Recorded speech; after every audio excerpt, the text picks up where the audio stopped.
Good evening. My name is Ivan Samuels, Chair of the Board of Pacific Forest Trust, and it is my honor this evening to introduce our keynote speaker, Kelsey Juliana. And I would also like to say that we continue to bring you a little bit of Oregon because she is a native of Eugene. So we're continuing with that theme tonight. Certainly one of the youngest guests here tonight, Kelsey has already had a long career fighting climate change and demanding a sustainable future for the next generation. And indeed, with more people like her on the front line, we just might win this battle.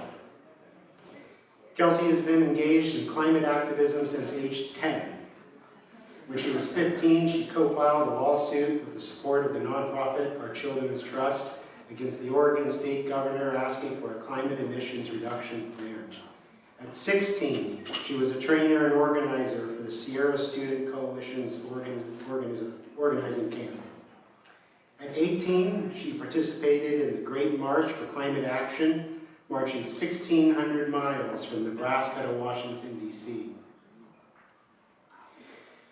And shortly thereafter, in 2015, Kelsey was the lead plaintiff in Juliana versus the United States, in which she and 20 other people between the ages of 10 and 22 filed a constitutional climate change lawsuit seeking to establish a legal right to a safe climate and a healthy atmosphere for all current and future generations.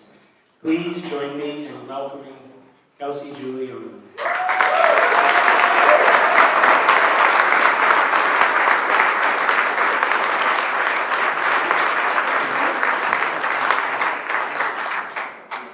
Thank you all for having me. Oh, wow, that's a lot louder than I thought.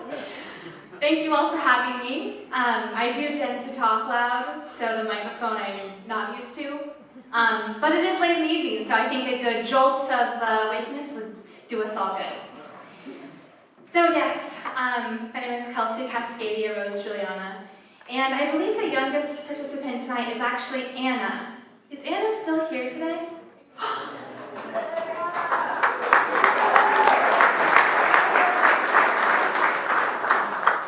So Anna is, hi Anna! Anna is 8 years old, and I am in 3rd grade.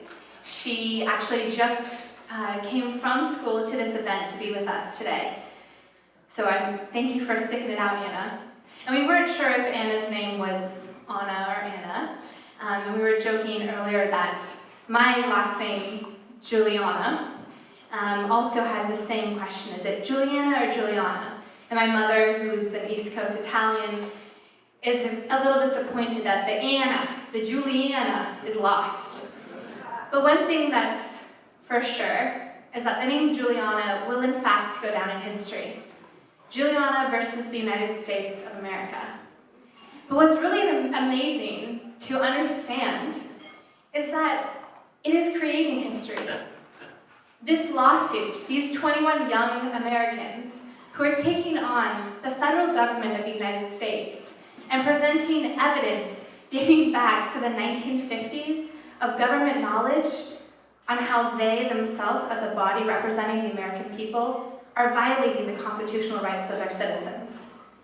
We, as a contingent of 21 young Americans, spanning 11 years and 3,500 geographic miles, we are part of a global movement who together are bringing forward climate justice and demanding that all participants of institutions of society, all generations, band together and ensure that the younger generations, myself, 23-year-old, Anna, an 8-year-old, that we have a habitable planet to inherit. Now I bring up government knowledge dating back to the 50s. And in 1955, we have some of the first language around climate change. Our government, the United States government, issued a warning of the burning of fossil fuels, the excessive burning of fossil fuels, how this could be linked to climate change. And in 1965, our US White House issued a memo warning that this excessive burning causes irreversible climate change and could result in apocalyptic reality and 10 feet of sea level rise. Quotation, goodbye Washington, goodbye California. hits a little close to home. In 1988, Dr. James Hansen of NASA gave a Senate testimony about the dangers of climate change and the dangers if we don't act, considering that we had 30 years of knowledge of this issue. And he said that if we don't act on climate, we could be faced with intense heat waves and more frequent and intense flooding and other storm-related events. Now, I just flew from UT this morning, and I witnessed from Sunday and Monday, over the course of that day, just 2 days ago, record-breaking water and flooding events, where literally on my street, standing still, water on my flat street, and parts of the city and closures of districts due to flooding we've never seen before in one day. Now, in 1988, it was also the last time that we've seen 350 parts per million of CO2 in the atmosphere. And why do I bring up that language, 350 parts per million of CO2? So for those who are unaware, when we talk about climate stabilization, we talk about the amount of CO2, of carbon dioxide in the atmosphere that would maintain stable levels for atmospheric systems and all systems, aka all life, beneath it. And Dr. James Hansen did extensive research and realized that that target level of atmospheric parts per million, or ppm, is 350. Now, is it a coincidence that in that same year that he gave this testimony was the last year that we saw those marks? I'm not sure. But continuing this timeline, in 1990, my mother, Kelsey Juliana, she walked across the entire United States. So I spent 4 months walking across our country. I wanted to understand climate change in a face-to-face level, to walk my talk, to understand how is climate change affecting our farmers and our ranchers, how is it affecting fossil fuel dependent towns, how is it affecting the economy and the food production zones of our country, as well as, of course, the culture of people and land. But my mother did this walk before me. In 1990, she spent 11 months walking from LA to New York. And this walk was the Global Walk for a Livable World. In 1990, they talked about global warming. They talked about climate change. And they connected it to peace, and they connected it to intrinsic value of our land, a principle that Pacific Forest Trust also holds, understanding forests for their intrinsic value. In 1996, the year I was born, the CO2 parts per million was,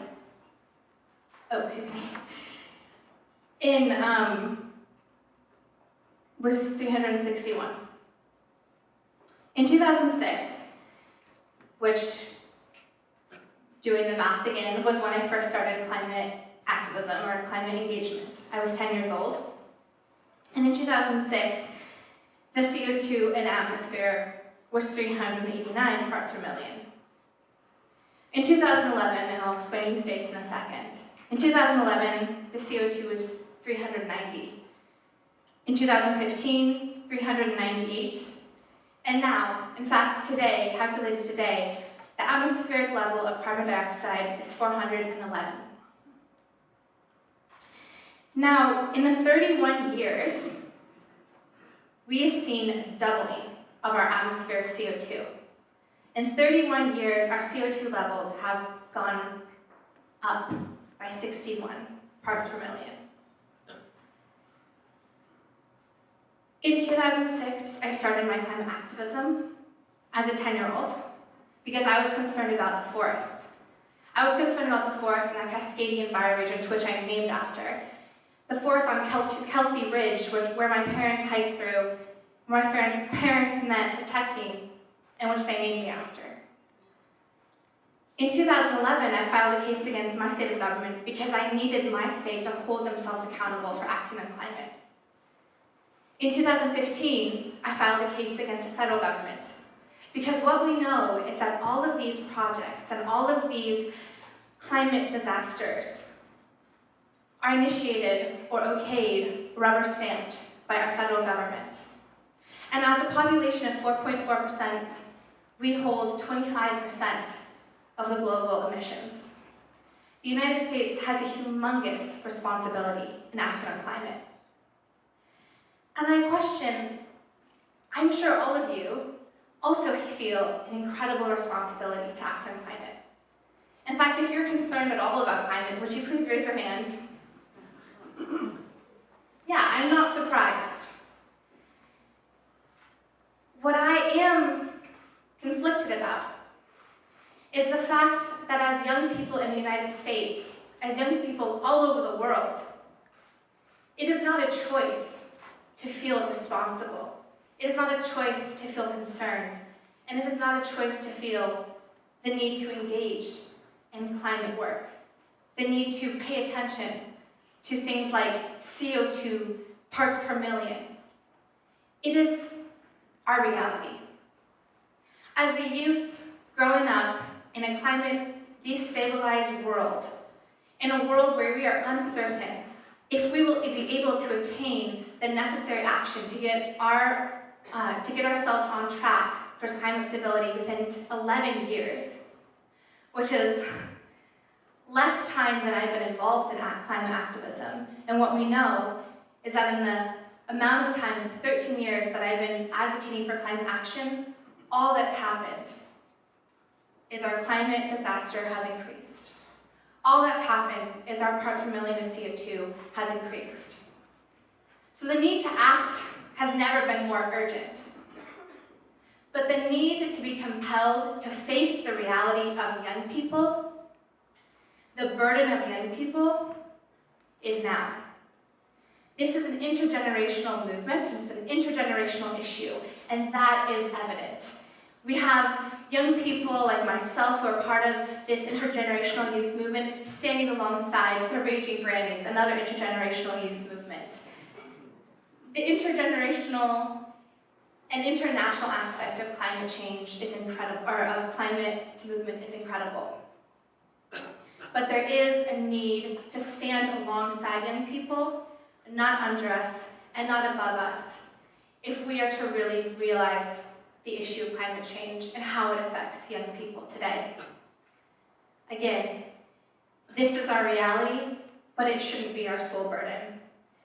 And Pacific Forest Trust talks about these 3 R's: the reducing forest loss, restoring forest to carbon-rich states, and reforesting. And these are fundamental principles that are key to the work that I do and the key to our climate litigation work. Because what we seek from this lawsuit, Juliana v. US, what we seek from holding our government accountable to constitutional claims around climate and its young citizens is exactly to act in the similar principles of PFT. I've been struggling all night. PFT. Yes. We seek a climate remedial plan to reduce our carbon emissions and to sequester our carbon, to reforest. Reforesting is an essential part of the remedy that we seek from our federal government. And a little bit about this case: why are we doing this case? Why are young people suing their government? Why have I taken 13 years of my life to pursue this work? It is because our other branches of government have failed. It is because the court systems have throughout time been the place for underrepresented people to access their voice in government. It is because the court systems and this climate atmospheric trust litigation work that we are engaging in was made for exactly this moment in history. What we're asking for is we're asking for the government to understand the atmosphere as a vital natural entity that is necessary for life and that needs to be protected by the government as a resource that all life depends upon, but not just current generations, future generations as well. Taking in that principle of trust. We trust the government to look out for our constitutional rights. We trust the government to ensure that we have natural systems that will provide life down the road for future generations. And this case has been in the court since 2015. And what we've seen from this case is that this is really important. Because what we've been confronted with since 2015, when we filed this case, is the defendants running with their tails behind their legs, trying to dismiss this case. This case has already been seen at all three levels of court, the district, the Ninth Circuit, and it's been petitioned in front of the Supreme Court twice. But what's happened at every level of court in front of 14 different judges? It has come right back to us. These judges understand the necessity of addressing climate change. They understand their responsibility and their jurisdiction in doing so as a court system. And they understand the very serious urgency of protecting and understanding the needs of young people and the needs of the planet and these natural systems to sustain life, for intrinsic life, for human life. And so right now our case stands in the Ninth Circuit. We are hearing appeal on our case that we have not even been able to present evidence and facts towards, because the government is trying to do whatever they can to throw us out before we can actually present ourselves. Me, Kelsey, 22-year-old from Eugene, Oregon, who faces wildfires and floods, who faces extreme heat waves and droughts, who faces unsure housing and food availability, increased asthma and other illnesses in my home state amongst my fellow cohort of Oregonians. I, as an individual, will be testifying about my climate harms, and my government is doing everything they can to prevent that. So we'll hear our case in the Ninth Circuit in June in Portland.